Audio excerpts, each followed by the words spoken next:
श्रीगुरुभ्यो नमः।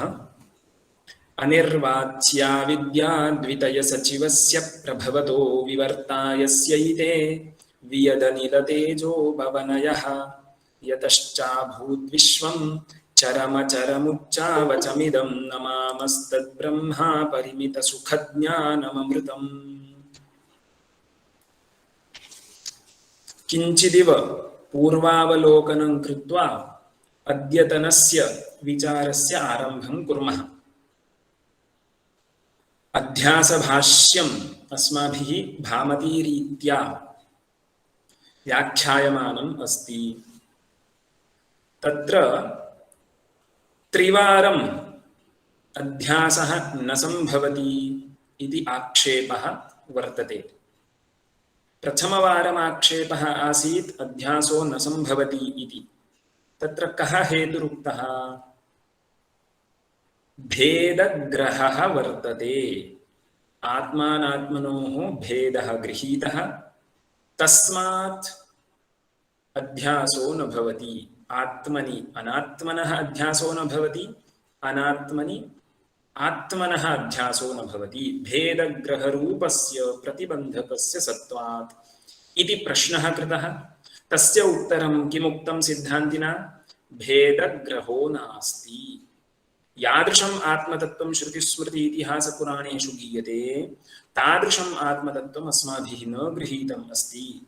आत्मनः देहादिव्यतिरिक्तत्वेन ज्ञानं नास्ति इति भेदग्रहो नास्ति, तस्मात् अध्यासो भवितुम् अर्हति इति एकः विचारः। पुनरपि अध्यासमाक्षिपति इति अस्माभिः दृष्टम्। तत्र का युक्तिः? सत्यानृते मिथुनीकृत्य इत्यनेन सत्यानृतयोः स्वरूपेण भानम् अपेक्षितम् इति उक्तम्। देहेन्द्रियादीनां यदि अनृतत्वं वर्तते तर्हि अनृतत्वादेव तेषां भानं न भवति, तर्हि सत्यानृतमिथुनीकरणं न भवति, अतः इतरेतराविवेकात् अध्यासोऽपि न भवति इति पुनरपि अध्यासः आक्षिप्तः। तस्य उत्तरं किमुक्तम्? अनृतत्वं नाम तुच्छत्वं न, अत्यंत अप्रतीयमानत्वं शून्यत्वम् अनृतत्वम् अत्र न विवक्षितम् अस्ति, किन्तु अनिर्वचनीयत्वं विवक्षितम्। किं नाम अनिर्वचनीयत्वं? सदसद्विलक्षणत्वं। सद्भिन्नत्वे सति असद्भिन्नत्वम् अनृतत्वम् अत्र विवक्षितम्। तथा च अनृतं न प्रतीयते इति न, अनृतं प्रतीयते अपि बाध्यतेऽपि। तर्हि सत्यानृतमिथुनीकरणं सम्भवति, अतः अध्यासोऽपि सम्भवति इति अस्माभिः उपपादितं। प्रसंगात् सर्वेऽपि ख्यातिवादाः परामृष्टाः। अन्ततो गत्वा अस्माभिः किम् अवगतम् आसीत् ह्यः इत्युक्ते, सर्वेषामेव परीक्षकाणां मते एतादृशः अध्यासः अवश्यं स्वीकार्यः वर्तते। अख्यातिवादिनाम् इच्छा नास्ति चेदपि इदं रजतम् इति सामानाधिकरण्य व्यपदेशः क्रियते खलु लोकेन। एवमेव रजतार्थिनः पुरोवर्तिनि इदमि पदार्थे प्रवृत्तिः भवति किल लोकस्य। तर्हि एतद्द्वयम् उपपादनीयं चेत् अकामैरपि अख्यातिवादिभिः एतादृशः अस्मदुक्तः अध्यासः अवश्यं स्वीकर्तव्यः इति ह्यः अस्माभिः अन्ततो गत्वा दृष्टम् आसीत्। पश्यन्तु, इयं पङ्क्तिः अस्माभिः यत् PDF तत्र ग्रुप् मध्ये प्रेषितमासीत् तत्र पुटसङ्ख्या 34 इति 34th पेज् मध्ये वर्तते। पश्यन्तु, इयं पङ्क्तिरासीत्। अख्यातिवादिभिः अकामैः अपि सामानाधिकरण्य व्यपदेश प्रवृत्ति नियम स्नेहात् इदम् अभ्युपेयम् इति भावः। एतावत् पर्यन्तं गतपाठे अस्माभिः चिन्तितम्। अद्य अग्रिमं विचारं पश्यामः। इतः परं किमुच्यते भामतीकारैः इत्युक्ते, तथा च लोके अनुभवः शुक्तिका हि रजतवदवभासते एकश्चन्द्रः सद्वितीयवत् इति भगवत्पादैः पङ्क्तिः रचिता। अस्याः पङ्क्तेः सङ्गतिकथनपुरस्सरम् अर्थः उच्यते भामतीकारैः। पश्यन्तु, केवलं परीक्षकाणाम् अत्र अनिर्वचनीयख्यातिवादः स्वीकर्तव्यः इति नास्ति, लोकेऽपि एतादृशः व्यवहारः अस्ति। भवता यदुक्तम् अध्यासो न सम्भवति, अध्यासः आक्षिप्तः, किन्तु लोके अनुभवः कीदृशः अस्ति इति पश्यतु इति तत्र बोधनं चलति। इतः परं न केवलम् इयम् अनृतता परीक्षकाणां सिद्धा अपि तु लौकिकानामपि इत्याह। केवलं परीक्षकाः एव आरोपितस्य अनृतत्वं स्वीकुर्वन्ति इति न, लोकाः अपि अनृतत्वं जानन्ति। ते प्रक्रियां न जानीयुः, किन्तु अनृतत्वं तु ते जानन्ति। भगवत्पादैः तदर्थमेव उक्तं लोकानाम् अयम् अनुभवः इति, परीक्षकाणाम् अनुभवः इति भगवत्पादैर्न उक्तम्। किमुक्तं तैः? तथा च लोके अनुभवः शुक्तिका हि रजतवदवभासते। अत्र रजतवत् इति वर्तते, वति प्रत्ययः वर्तते। वति प्रत्ययः सादृश्यं बोधयितुं नागतः, किन्तु कल्पितत्वं बोधयितुम् आगतः। कथम् इत्युक्ते, कश्चित् स्वप्ने पर्वतारोहणं करोति, कश्चित् वनादिकं पश्यति, किन्तु जागरित अवस्थायां तस्य प्रतीतेः अभिलापः तेन कथं क्रियते इत्युक्ते, आरुक्षम् इव गिरिशृङ्गम् अद्राक्षमिव वनम् इति प्रयोगं करोति। जागरित अवस्थायां यस्य सर्पभ्रमो जातः सोऽपि किं करोति? इयं शुक्तिः मम सर्पः इव अभात् इति। अत्र यः इवकारः अस्ति सः सादृश्यं न बोधयति, यतोहि इदानीम् अपि रज्जुः सर्पसदृशी एव वर्तते। पूर्वम् अभात् इति कथम्? एतादृशस्थले इवकारः कल्पितत्वं सूचयितुं वर्तते। प्रकृतेऽपि शुक्तिका हि रजतवदवभासते इत्यत्र वति प्रत्ययः सादृश्येन, किन्तु कल्पितत्वं द्योतयितुं वर्तते। पश्यन्तु, तथा च लोके अनुभवः शुक्तिका हि रजतवदवभासते न पुनः रजतम् इदम् इति शेषः। तत्र व्याकरणविशेषः प्राकपि आगतः अस्ति, न पुनः रजतम् इति अस्ति, पुनः रजतम्। तत्र ढलोपे इति सूत्रेण ढलोपे पूर्वस्य दीर्घोणः इति सूत्रेण दीर्घो विधीयते, अतः पुनारजतम् इति। पुनारमते इति कौमुद्याम् उदाहरणमस्ति, तादृशः अयं प्रयोगः अस्ति। इतः परं द्वितीयः लोकानुभवः यः भगवत्पादैरुक्तः, एकश्चन्द्रः सद्वितीयवत् इति, तस्य पातनिका उच्यते भामतीकारैः। पातनिका इत्युक्ते सङ्गतिः। का सङ्गतिः इत्युक्ते, तत्र विकल्पः क्रियते। पदार्थद्वयमस्ति, एकस्य अन्यत्र अध्यासः सम्भवति, किन्तु एकः एव पदार्थः अस्ति चेत् तत्र द्वैतविभ्रमः सम्भाव्यते वा? लोके न दृष्टं किल। एकस्य अपरत्र अध्यासः अस्तु नाम लोके दृष्टः, किन्तु एकस्य अद्वितीयस्यैव द्वैतभ्रमवत्वं दृष्टं वा? न दृष्टं किल लोके। कथम् एकः चिदात्मा भिन्नत्वेन प्रतीयते इति प्रश्नः, तस्य उत्तरमुच्यते तदपि लोके दृष्टम्, एकश्चन्द्रः सद्वितीयवत् इति, तत्रापि द्वैतभ्रमो भवितुमर्हति, इदमपि लोके दृष्टमस्ति।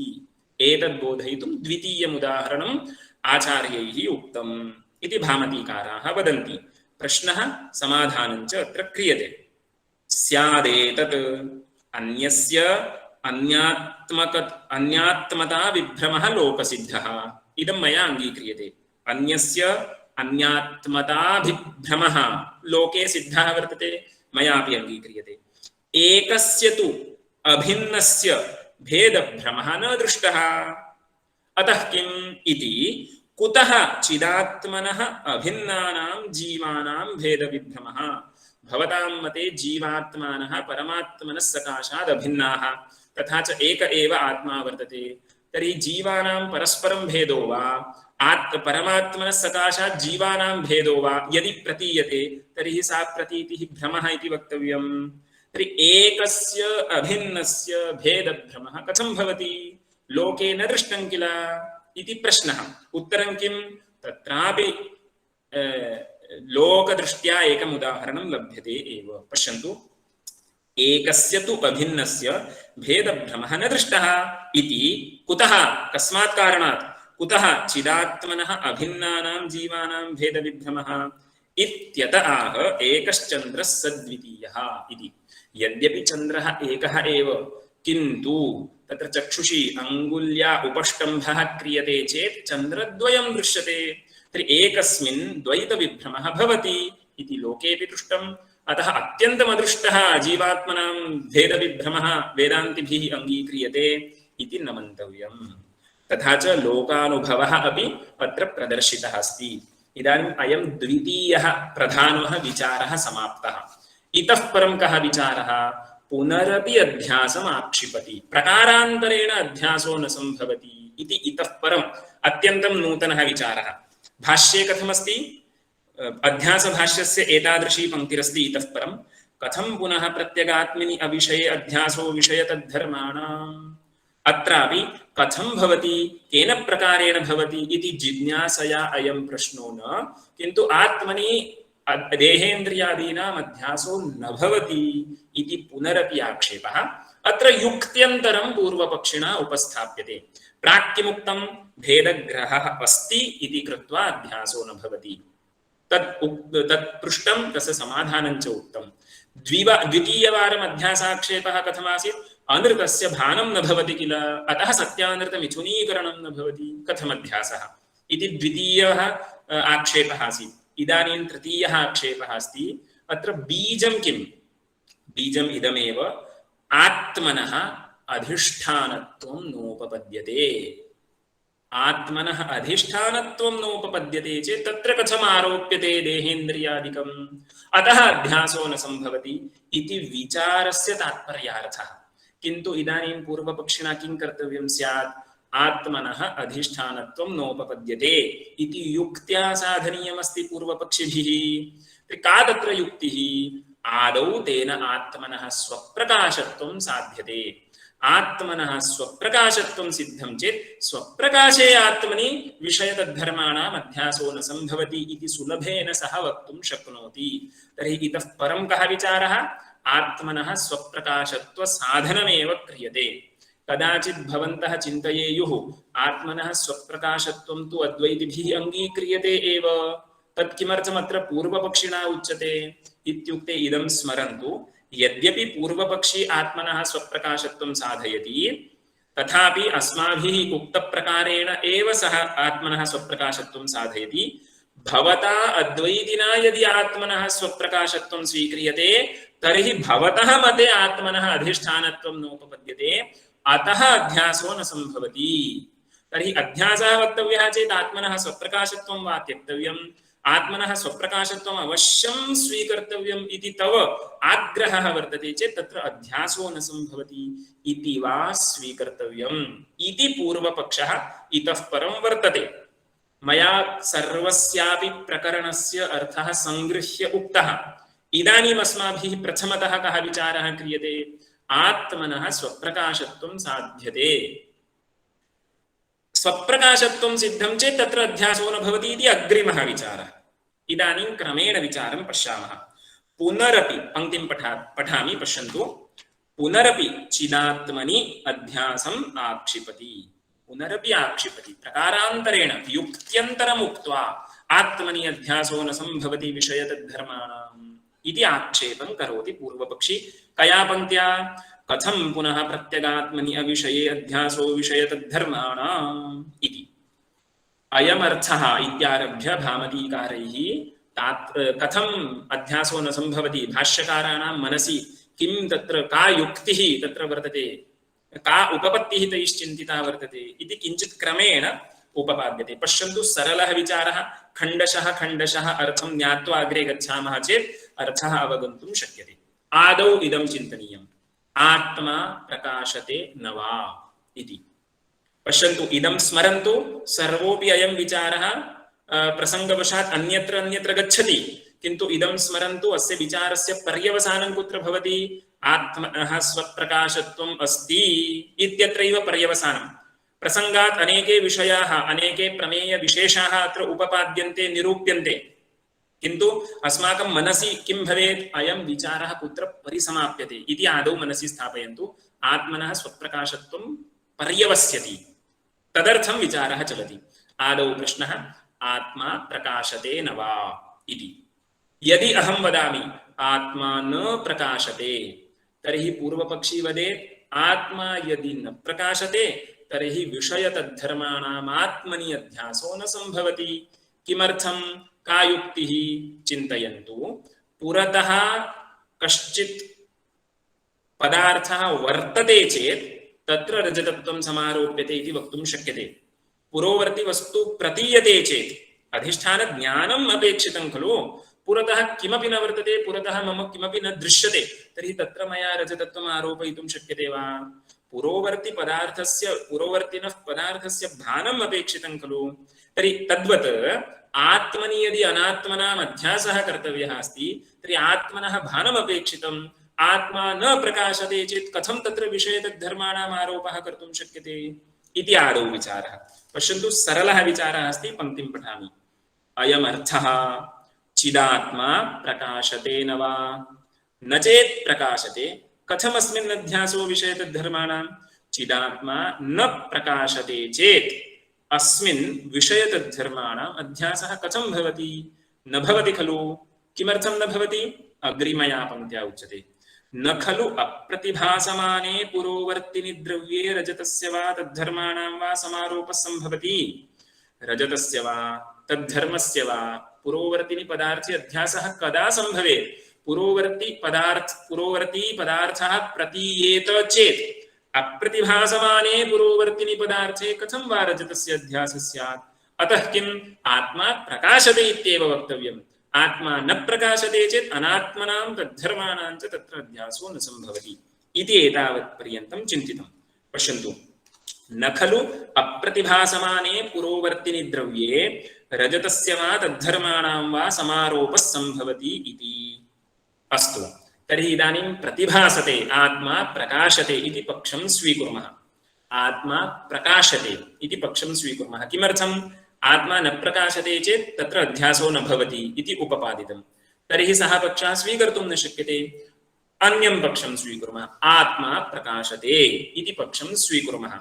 अत्र किञ्चित् जागरूकतया शृण्वन्तु, यतोहि व्याकरणविषयः अत्र आयाति। आत्मा प्रकाशते इति पक्षः मया स्वीकृतः। पुनः विकल्पः कर्तव्यः। आत्मा स्वतः प्रकाशते वा? आत्मा परतः प्रकाशते वा? आत्मा स्वप्रकाशो वा? आत्मा परतः प्रकाश्यः वा? अन्येन केनचित् प्रकाश्यो वा? इति आदौ विकल्पः कर्तव्यः। सम्यक्। वस्तुतः सिद्धान्तः कः? आत्मा स्वतः प्रकाशते, स्वप्रकाशरूपः ज्ञानरूपः आत्मा इति सिद्धान्तः। किन्तु अस्माभिः विचारः कर्तव्यः अस्ति खलु। तदर्थं किं कुर्मः इत्युक्ते, आदौ आत्मा स्वतः न प्रकाशते किन्तु परतः प्रकाशते इति विकल्पं स्वीकृत्य विचारं कुर्मः। तद् न उपपद्यते इति कृत्वा अन्ततो गत्वा आत्मा स्वप्रकाशः इति स्वीकर्तव्यम् आपतति इति वक्तव्यम्। एवं विचारक्रमः अस्ति। तर्हि आत्मा प्रकाशते न वा इति विकल्पः कृतः। उत्तरं किम्? आत्मा न प्रकाशते इति वक्तुं न शक्यते। आत्मा यदि न प्रकाशते तर्हि तत्र अध्यासो न सम्भवति। अतः किम्? आत्मा प्रकाशते इति वक्तव्यम्। आत्मा प्रकाशते चेत् तत्र विकल्पः स्वतः प्रकाशते वा परतः प्रकाशते वा? आत्मा स्वतः प्रकाशते इत्यस्य अन्ततो गत्वा कः अर्थः? अपराधीनप्रकाशः आत्मा, परस्य अपेक्षा नास्ति। अन्याधीनप्रकाशः आत्मनो नास्ति। प्रकाशस्वरूपः अयमात्मा इति तस्य अर्थः। आत्मा परतः प्रकाश्यते इत्यस्य कः अर्थः? अन्येन केनचित् प्रमाणेन आत्मा विषयीक्रियते। अन्यस्य ज्ञानस्य विषयो भवति आत्मा इत्यर्थः। ज्ञानम् अन्यत्, आत्मा अन्यः। अन्यस्य ज्ञानस्य आत्मा विषयो भवति इत्यर्थः। प्रमाणेन विषयीक्रियते इत्यर्थो भवति। सम्यक्। तर्हि इदानीं तं पक्षं स्वीकृत्य विचारः क्रियते। सः पक्षः नोपपद्यते इति वक्तव्यं खलु। तदर्थं विचारः। पश्यन्तु, प्रतिभासे वा इत्युक्ते आत्मा प्रकाशते इति मया विकल्पः स्वीकृतः। तस्मिन् विकल्पे का स्थितिः? प्रतिभासे वा न तावत् अयमात्मा जडः घटादिवत् पराधीनप्रकाशः इति उक्तम्। आत्मा घटादिवत् पराधीनप्रकाशः, अत एव जडः इति न युक्तम् इति पंक्तेरर्थः। घटः कीदृशः? पराधीनप्रकाशः। घटः स्वयं प्रकाशते वा? न प्रकाशते। चक्षुरिन्द्रियेण घटविषयकं ज्ञानम् उत्पाद्यते, तस्मिन् ज्ञाने घटः विषयो भवति। तर्हि चक्षुरिन्द्रियेण घटः प्रकाश्यते, स्वयं प्रकाशते वा? न प्रकाशते। घटः पराधीनप्रकाशः। पराधीनप्रकाशः इत्युक्ते प्रमाणजन्यज्ञानविषयो भवति, अत एव जडः। जडत्वं वर्तते इत्युक्ते ज्ञानभिन्नत्वं वर्तते इत्यर्थः। घटः जडः इत्युक्ते घटः ज्ञानस्वरूपो न, किन्तु पराधीनप्रकाशः। तद्वदात्मा इति स्वीकर्तुं शक्यते वा? घटः यथा पराधीनप्रकाशः तद्वत् आत्मापि पराधीनप्रकाशः, अत एव जडः इति स्वीकर्तुं शक्यते वा? न स्वीकर्तुं शक्यते इति पंक्तेरभिप्रायः। प्रतिभासे वा न तावदयमात्मा जडः घटादिवत् पराधीनप्रकाशः इति युक्तम्। किमर्थं न शक्यते इति चिन्तनीयं खलु। किमर्थं घटादिवत् पराधीनप्रकाशः आत्मा इति स्वीकर्तुं न शक्यते इत्युक्ते तथा सति कर्मकर्तृविरोधो भवति। इदं मया विवक्षितमासीत्, व्याकरणविचारोऽप्यत्र वर्तते। पश्यन्तु, यस्य पदार्थस्य एकस्यां क्रियायां कर्तृत्वमस्ति तस्य पदार्थस्य तस्यामेव क्रियायां कर्मत्वं नास्ति। एकक्रियानिरूपितं कर्तृत्वं यस्य पदार्थस्य भवति तस्य पदार्थस्य समानक्रियानिरूपितकर्मत्वं न भवति। पश्यन्तु, घटः घटं पश्यति इति भवितुमर्हति वा? पश्यति इत्युक्ते दर्शनक्रिया। दर्शनक्रियायाः कर्मापि घटः, कर्तापि घटः इति भवति वा? न भवति। रामः ग्रामं गच्छति इति भवति, रामः रामं गच्छति अथवा ग्रामः ग्रामं गच्छति इति भवति वा? न भवति। किमर्थं? कः दोषः? कर्मकर्तृविरोधः।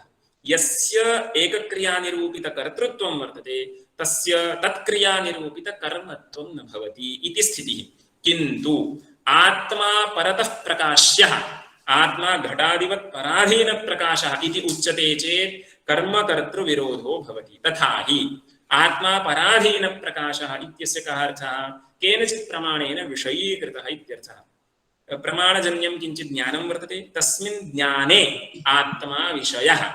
परतः प्रकाश्यः इत्युक्ते अन्यस्मिन् ज्ञाने आत्मा विषयो भवति।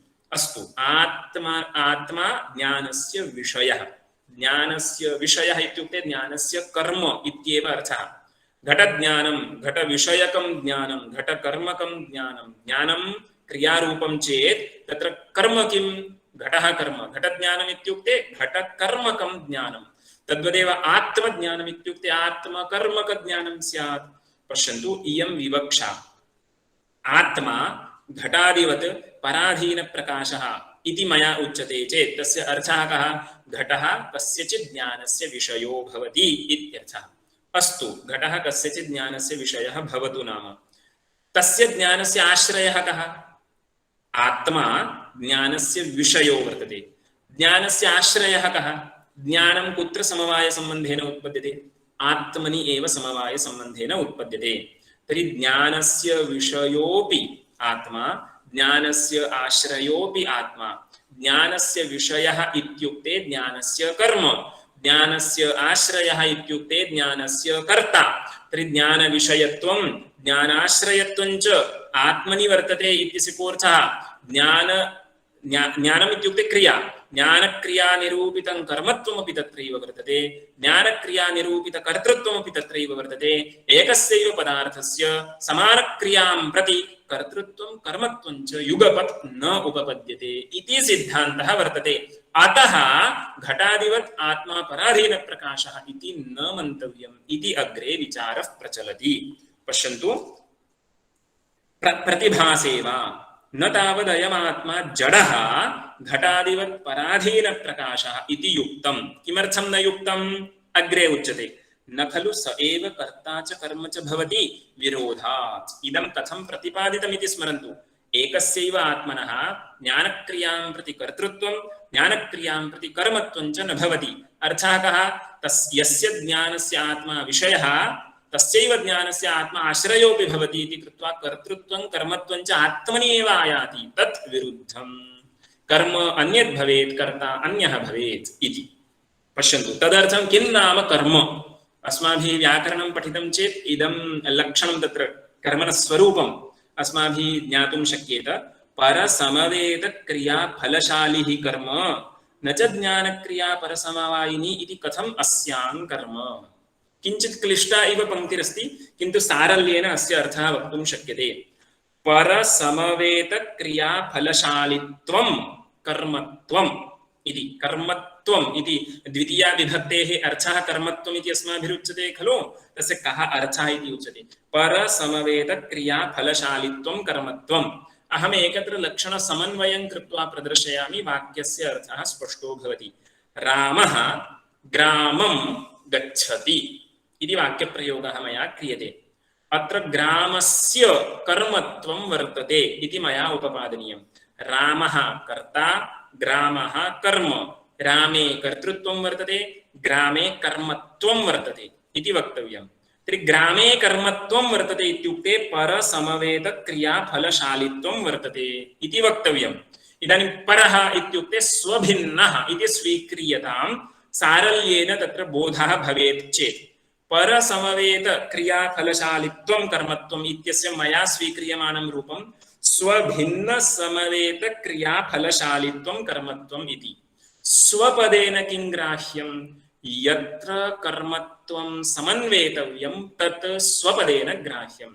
इदानीं ग्रामस्य कर्मत्वम् अस्ति चेत् स्वं ग्रामः, स्वभिन्नः रामः, तत्समवेता क्रिया गमनक्रिया। तस्याः क्रियायाः फलम् उत्तरदेशसंयोगः। सः संयोगः कुत्र वर्तते? ग्रामे वर्तते। अतः स्वभिन्न समवेत क्रिया फलवत्वं, फलाश्रयत्वं, फलशालित्वं ग्रामे वर्तते इति तस्य कर्मत्वं वर्तते इति व्यवहारः। रामे कर्मत्वं न आयाति। कुतः? रामे कर्मत्वं समन्वेतव्यं चेत् स्वपदेन रामः स्वीकर्तव्यः। स्वं रामः, स्वभिन्नः ग्रामः। तत्समवेता क्रिया वर्तते वा? गमनक्रिया ग्रामे वर्तते वा रामे वर्तते वा?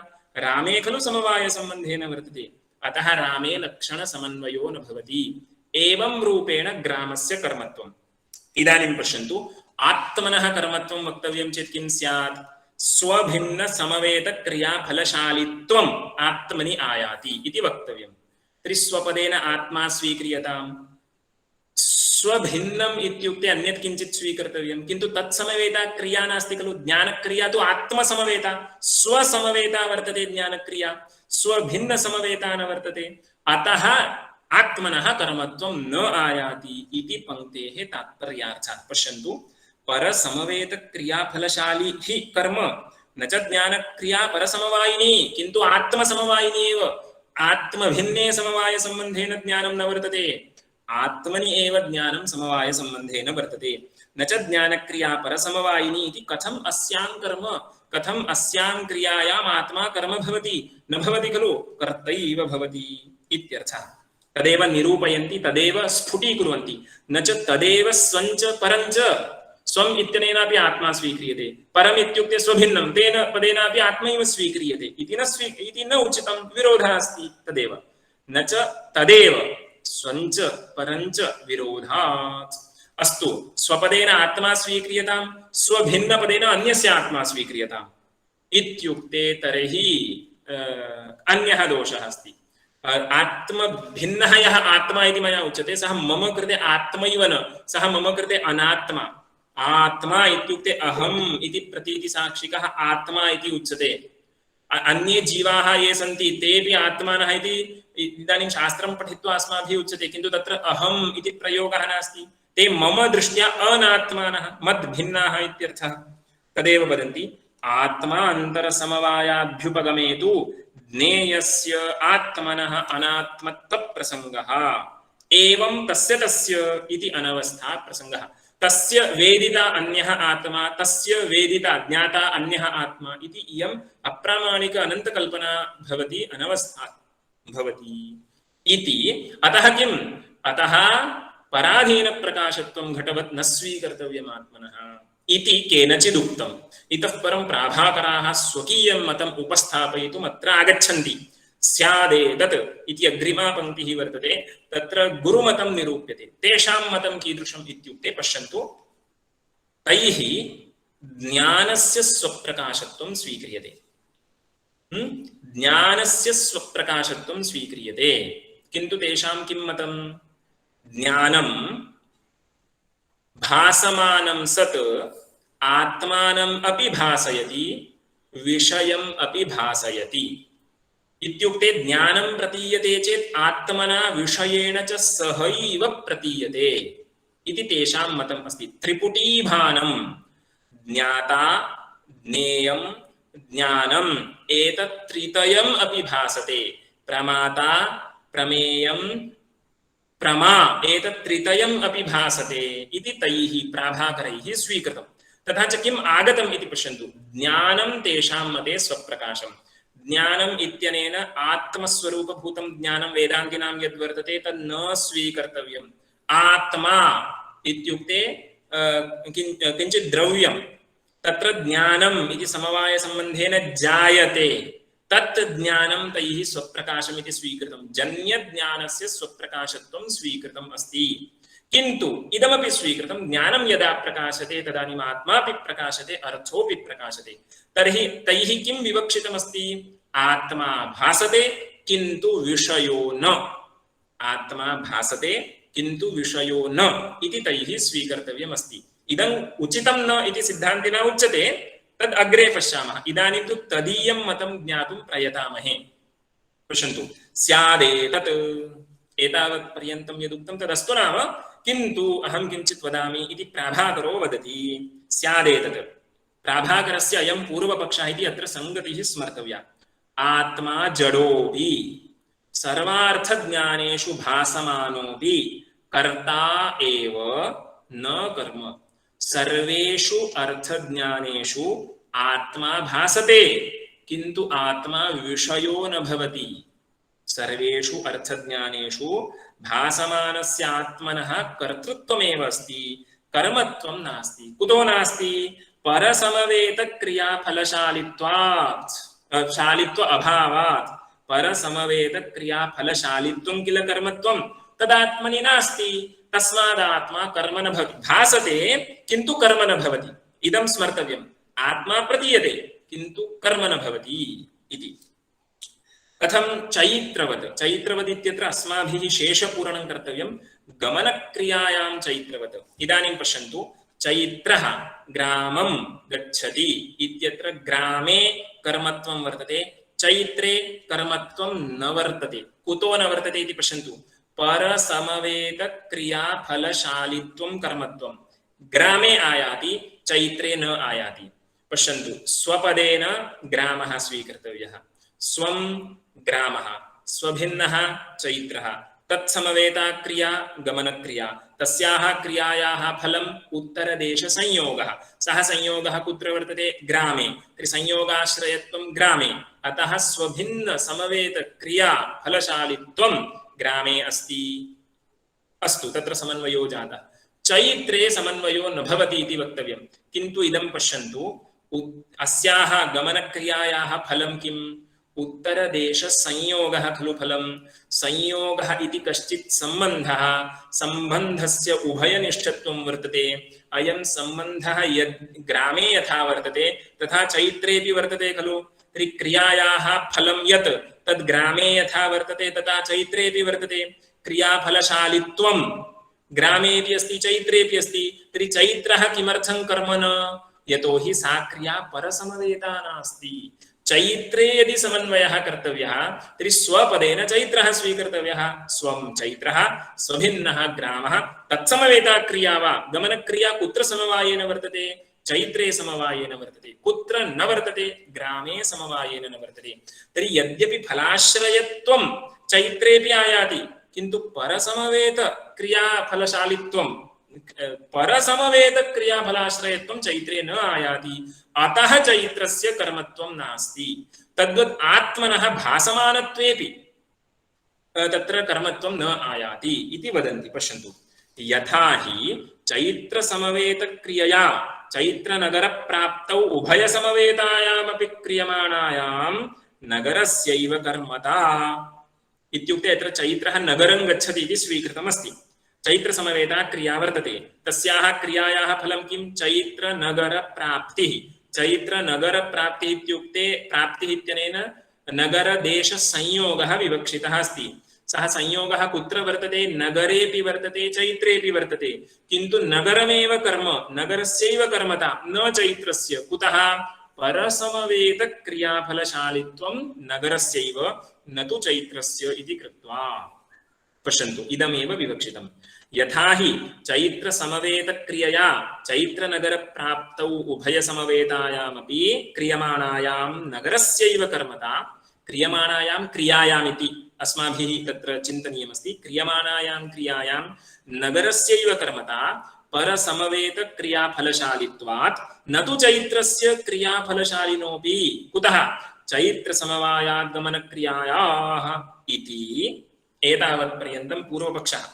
कः पूर्वपक्षः इत्युक्ते आत्मा सर्वेषु अर्थज्ञानेषु भासते चेदपि आत्मनि ज्ञानक्रिया निरूपितं कर्मत्वं न आयाति, कर्तृत्वमेव आयाति। तर्हि आत्मा प्रकाशते किन्तु कर्म न इति सम्यक् उपपादितं प्राभाकरेण।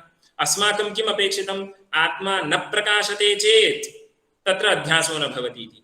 प्रकाशते चेत् स्वतः प्रकाशते वा परतः प्रकाशते वा? परतः प्रकाशते इति वक्तुं न शक्यते। तस्यैव कर्मत्वमपि स्यात् कर्तृत्वमपि स्यात् इति दोषः उक्तः। किन्तु प्राभाकरः किं वदति? मदीयं मतं स्वीकुर्वन्तु भवन्तः। मम मते का स्थितिः? आत्मा सिद्ध्यति अपि कर्तृत्वेनैव सिद्ध्यति, तत्र कर्मत्वं तु न आयाति। सर्वेषु अर्थज्ञानेषु भासमानोऽपि आत्मा कर्म न किन्तु कर्ता एव। तथा च आत्मा प्रकाशते किन्तु आत्मनः कर्मत्वं वारितम् इति सः चिन्तयति। किन्तु अत्र किं वक्तव्यं? तथा सति इदं मतं स्वीक्रियते चेत् श्रुतिविरोधो भवति। कथं श्रुतिविरोधो भवति इति उच्यते। पश्यन्तु, विचारः सरलः अस्ति। इति चेत् इति तन्न कुतः? श्रुतिविरोधात्। का श्रुतिः विरुध्यते? श्रूयते हि सत्यं ज्ञानमनन्तं ब्रह्म इति। आत्मनः ज्ञानस्वरूपत्वं श्रुत्या उक्तं। प्राभाकरेण किं कृतमस्ति? आत्मा जडः इति स्वीकृतम्। आत्मा जडः वर्तते, ज्ञानं स्वप्रकाशम् इति तेन स्वीकृतं। जन्यस्य ज्ञानस्य स्वप्रकाशत्वं स्वीकृत्य आत्मनः जडत्वम् उपस्थापितं प्राभाकरेण। श्रुतिविरोधो न भवेद्वा? सुतरां भवेत्। श्रुत्या किमुक्तम्? आत्मनः ज्ञानस्वरूपत्वं श्रुत्या उक्तम् अस्ति। तत् परित्यज्य भवता प्रक्रियान्तरम् उच्यते चेत् श्रुतिविरोधो भवति। तदस्माभिः न सह्यते इति वदामः। तन्न श्रुतिविरोधात् श्रूयते हि सत्यं ज्ञानमनन्तं ब्रह्म इति उपपद्यते च। इतः परं युक्त्यापि इदं प्रतिपादनीयं। किं प्रतिपादनीयं युक्त्या? आत्मनः एव स्वप्रकाशत्वं न तु जन्यज्ञानस्य। यतो हि जन्यज्ञानस्य स्वप्रकाशत्वं स्वीकृत्य प्रयोजनं नास्ति। आत्मनः स्वप्रकाशत्वं स्वीक्रियते चेदेव सर्वोऽपि लौकिकः वैदिकश्च व्यवहारः सम्यक् उपपादयितुं शक्यते इति अग्रिमः विचारः। पश्यन्तु, संविद्भामती इति प्रसिद्धस्य ग्रन्थसन्दर्भस्य उपोद्घातरूपेण इतः परं विद्यमानाः पङ्क्तयः सन्ति। अग्रे संविद्भामती इति कश्चित् विशिष्टः भागः आरभ्यते। मया प्रागेव उक्तमासीत् मरुमरीचिकोदकग्रन्थः, संविद्भामती, कटकहाटकभामती इति कानिचित् घट्टस्थानानि सन्ति। तस्य अयम् उपक्रमः वर्तते। पश्यन्तु, तथा हि योऽयमर्थप्रकाशः फलं यस्मिन् अर्थश्च आत्मा च प्रथेते स किं जडः स्वयं प्रकाशो वा? योऽयम् अर्थप्रकाशः फलं, फलमित्युक्ते प्रमाणस्य फलं, प्रमाणजन्यः अर्थप्रकाशः, अर्थविषयकं ज्ञानम् इत्यर्थः। तद्यज्ञानं तत् कीदृशं? यस्मिन् ज्ञाने अर्थोऽपि प्रकाशते आत्मा च प्रकाशते इति त्वया उक्तं। तेन किम् उक्तमस्ति? ज्ञानं सर्वमपि त्रितयं विषयीकरोति। विषयीकरोति इति पुनः मम पदप्रयोगः उचितो न जातः। ज्ञाने त्रितयं भासते, आत्मा, अर्थः, ज्ञानं। आत्मा भासते चेदपि विषयो न इति तेन उक्तं किल, अतः अहं परिष्कृतवान्। विषयीकरोति इति न वक्तव्यं, किन्तु भासयति। ज्ञानं त्रितयं भासयति, स्वं भासयति, आत्मानं भासयति, स्वाश्रयं भासयति, स्वविषयं च भासयति। तर्हि तदेव उक्तं, योऽयमर्थप्रकाशः फलं। फलमित्युक्ते प्रमाणस्य फलं। प्रमाणस्य किं फलम्? अर्थविषयकं ज्ञानं। तज्ज्ञानं कीदृशं? यस्मिन् अर्थश्च आत्मा च प्रथेते, भासेते। स किं? जडः स्वयं प्रकाशो वा। सः अर्थप्रकाशः इत्युक्ते अर्थविषयकं ज्ञानं। तज्ज्ञानं जडं वा स्वप्रकाशं वा? यदि तस्य जडत्वं त्वया स्वीक्रियते तर्हि किम् आयाति इति पश्यतु। आत्मा जडः, घटपटादिविषयः जडः, तद्विषयकं ज्ञानम् अपि जडं, तर्हि त्रितयमपि जडम् इति स्वीकृतं। तदानीं कः दोषः? जगदान्ध्यं स्यात्, कस्यापि प्रकाशरूपत्वं नास्ति, तर्हि त्रितयं कथं प्रकाशेत? प्रकाशसम्बन्धः अस्ति चेत् प्रकाशते इति वक्तुं शक्यते। प्रकाशः स्वयं प्रकाशते, प्रकाशसम्बन्धात् अन्यत् किञ्चित् प्रकाशते। आत्मापि जडः इत्युक्ते प्रकाशरूपो न, घटपटादि विषयोपि जडः स्वप्रकाशो न, ज्ञानमपि जडम् इत्युक्ते त्रितयमपि जडं चेत् जगदान्ध्यं स्यात् इति अत्र आपादितम् अस्ति। पश्यन्तु, तथा हि योऽयमर्थप्रकाशफलं यस्मिन् अर्थश्च आत्मा च प्रथेते स किं? जडः स्वयं प्रकाशो वा। जडश्चेत् विषयात्मानौ अपि जडौ इति कस्मिन् किं प्रकाशेत? अविशेषात्। पश्यन्तु, अर्थोऽपि जडः, आत्मा च जडः इति त्वया प्रागेव उक्तम्। इदानीं ज्ञानमपि जडम्, अर्थप्रकाशोऽपि जडः इत्युक्ते केन किं प्रकाशनीयं? कस्मिन् किं प्रकाशेत? सर्वस्यापि जडत्वमेव स्वीकृतं खलु, कस्यापि प्रकाशरूपत्वं त्वया न स्वीकृतं।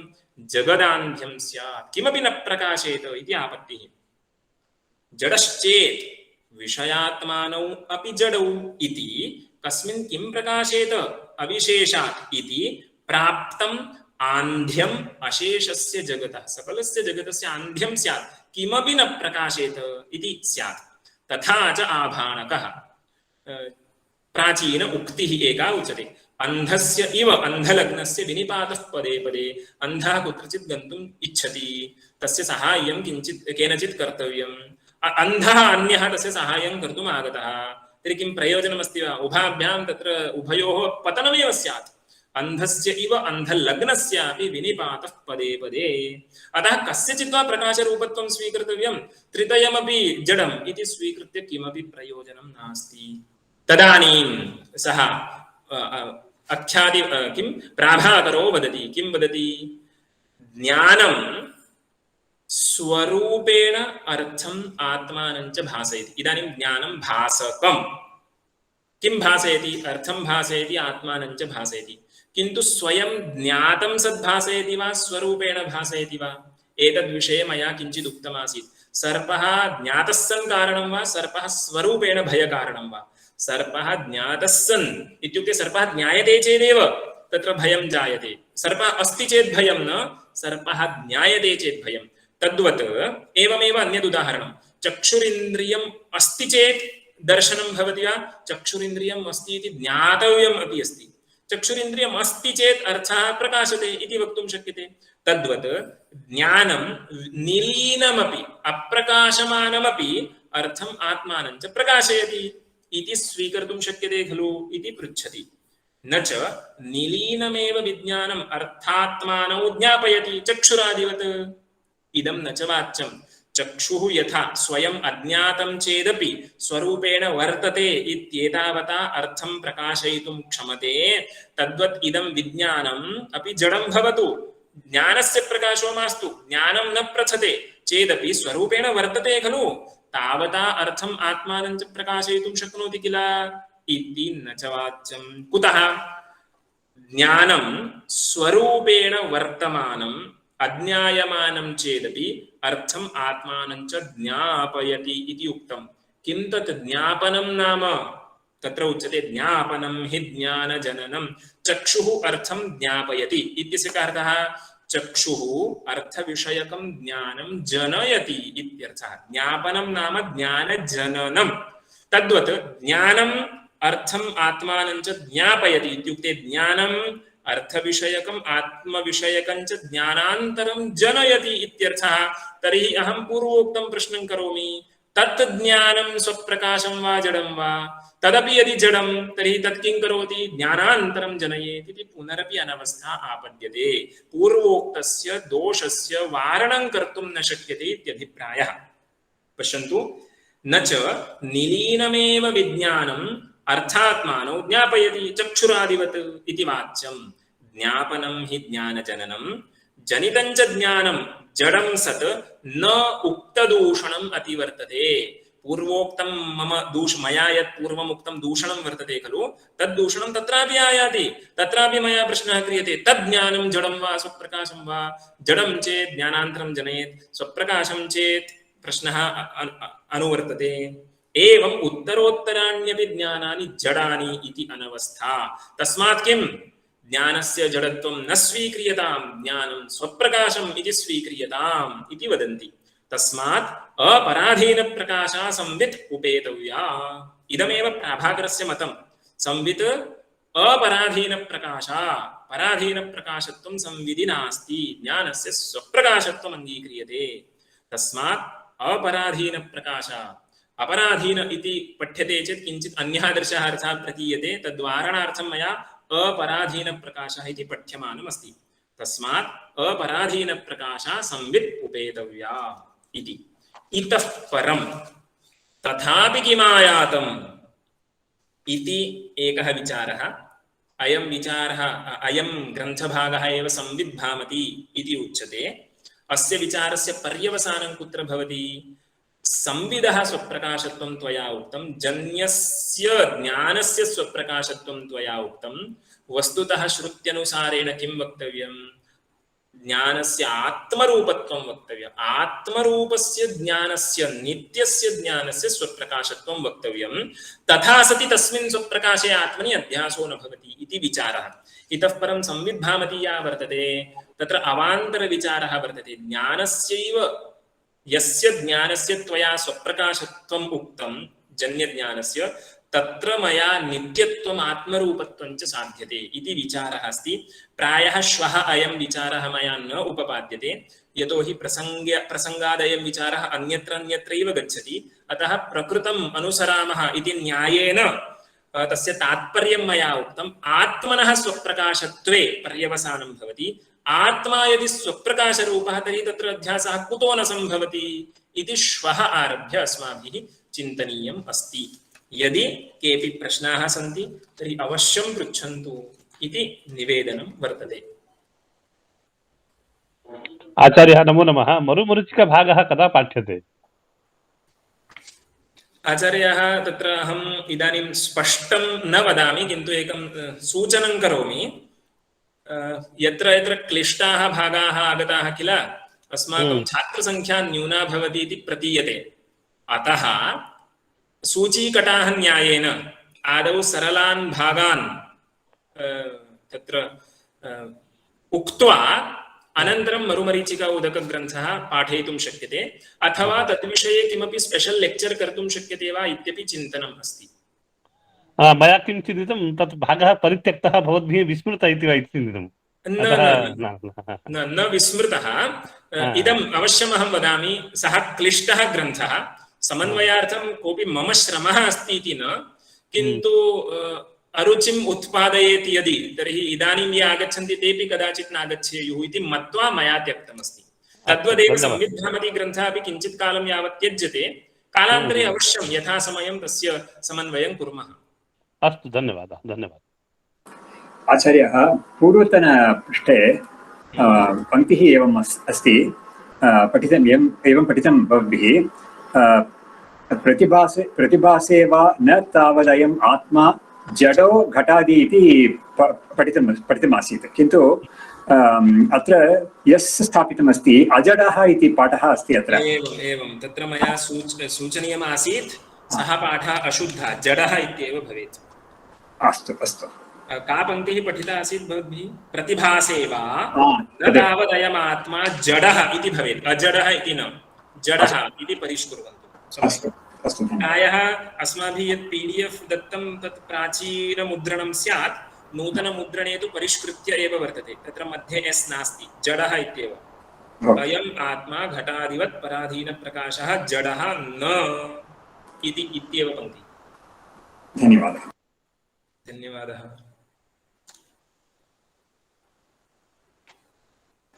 अन्यः कोऽपि प्रश्नः अस्ति वा?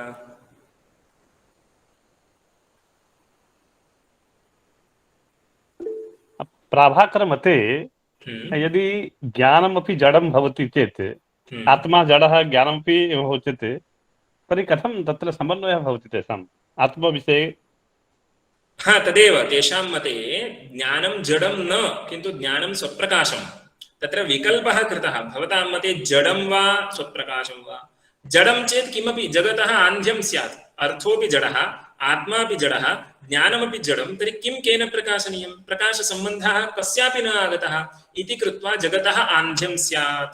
अतः तैः किं स्वीकृतं? ज्ञानस्य स्वप्रकाशत्वं स्वीकृतम्। आत्मनः अर्थस्य च जडत्वमेव वर्तते, ज्ञानस्य स्वप्रकाशत्वं वर्तते।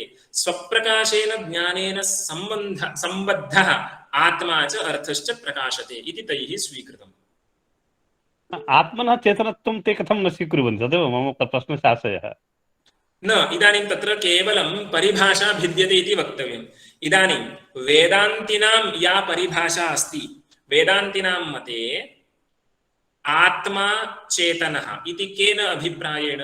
ज्ञानस्वरूपः इति कृत्वा। किन्तु ज्ञानं चैतन्यं, ज्ञानभिन्नं जडम् इति वेदान्तिनां परिभाषा खलु। नैयायिकानां वा प्राभाकराणां वा तथा परिभाषा नास्ति।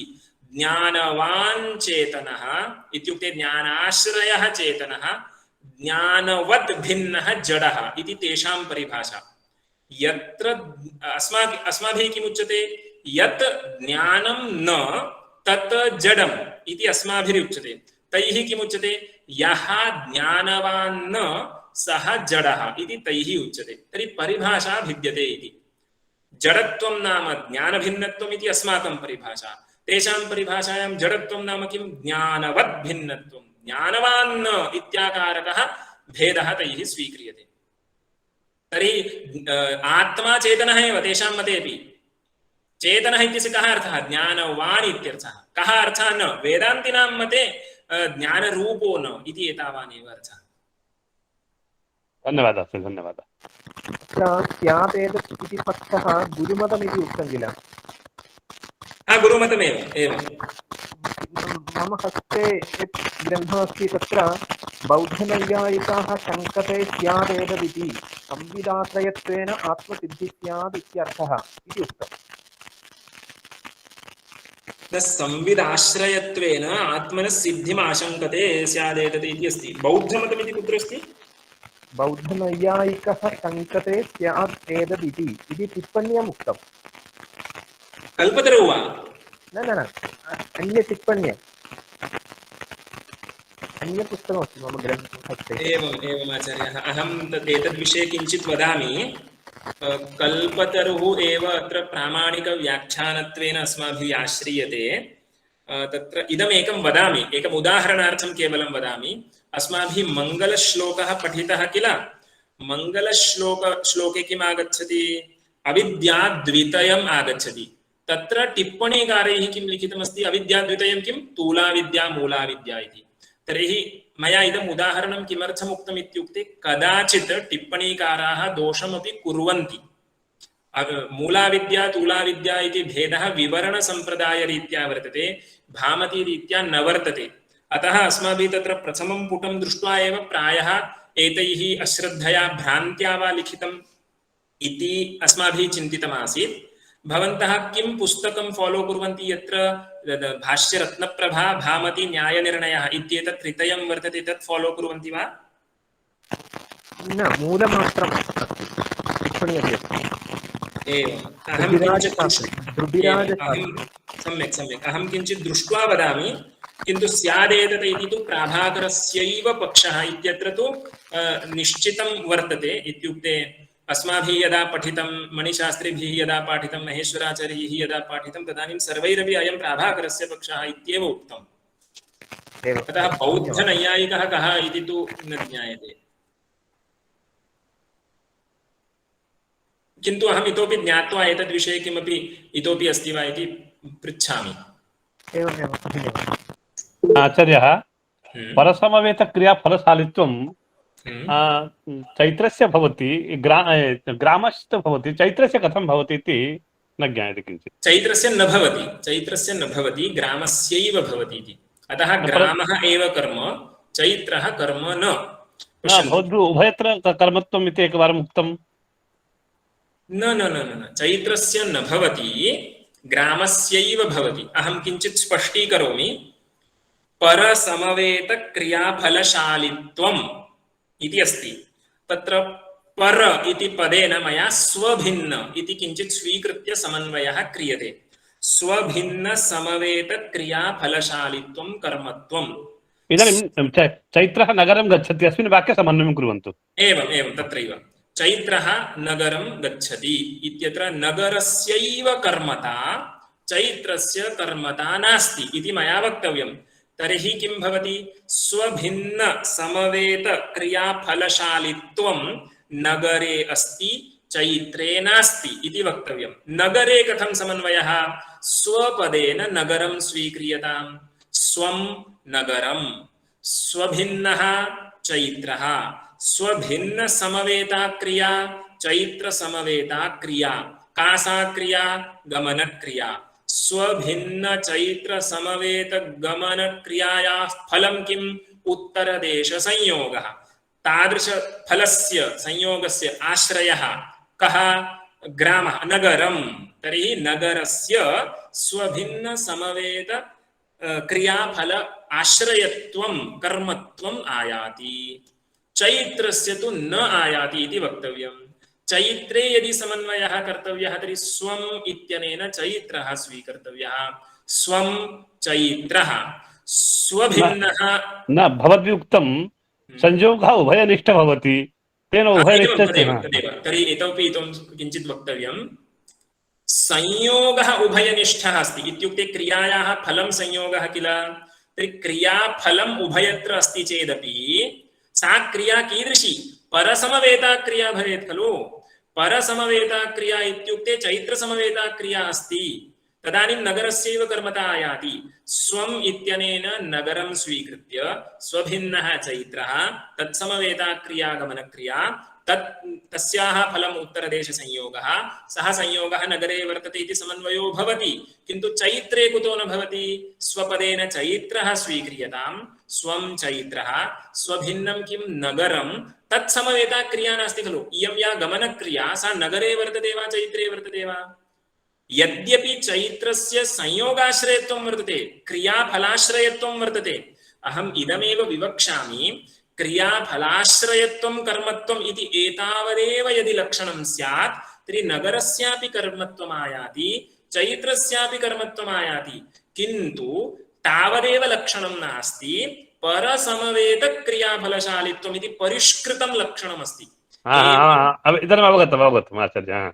निर्वाच्या विद्याद्वितय सचिवस्य प्रभवतो विवर्ता यस्यैते वियदनिलतेजो भवनयः यतश्चाभूद्विश्वं चरमचरमुच्चावचमिदं नमामस्तद्ब्रह्मा परिमितसुखज्ञानममृतम्।